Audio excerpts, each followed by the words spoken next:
Wala pa sang komento sa karon ang bago nga tagpamuno sa Department of Public Works and Highways sa DPWH6 angot sa kontrobersyal nga ungka kag aganan flyover. Hindi pa makahatag sang opinyon o kon komento ang DPWH6 may kang tanan sa kontrobersyal nga mga flyover sa syudad sang Iloilo. Bangod sa karon, naghahulat pa sila sang investigasyon kag rekomendasyon sang ginkuha nga consultant sang Central Office. Ini ang pahayag ni DPWH6 Officer in Charge kan OIC Engineer Sunny Boy Oropel sang ma-interview sang Radyo Bandera Iloilo.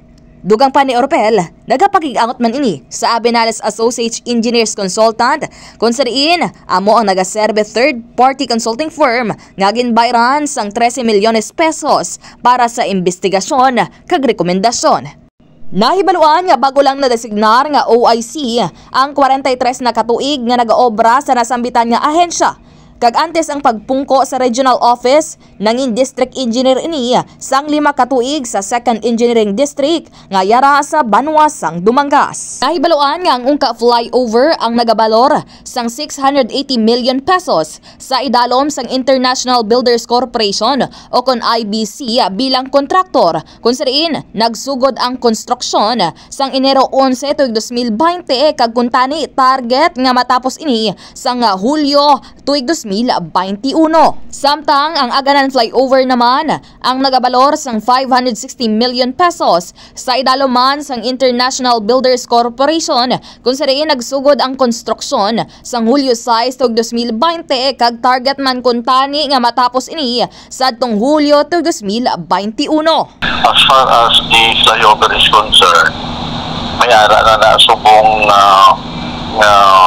consultant as to the structural intervention nga i-recommendar nila. So, as of now, hindi man nato na siya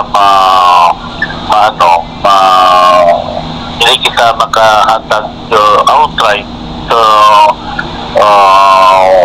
decision as to the defects noted. So, sa subo ang himuon naton nga for those projects nga wala sa problema, ipaningwaon nato ng padasig ang project implementation. Kag ini si Kabanderang Kim Kaluyo, nagabandera sang matudtod nga serbisyo publiko kag kalingawan sa Iloilo.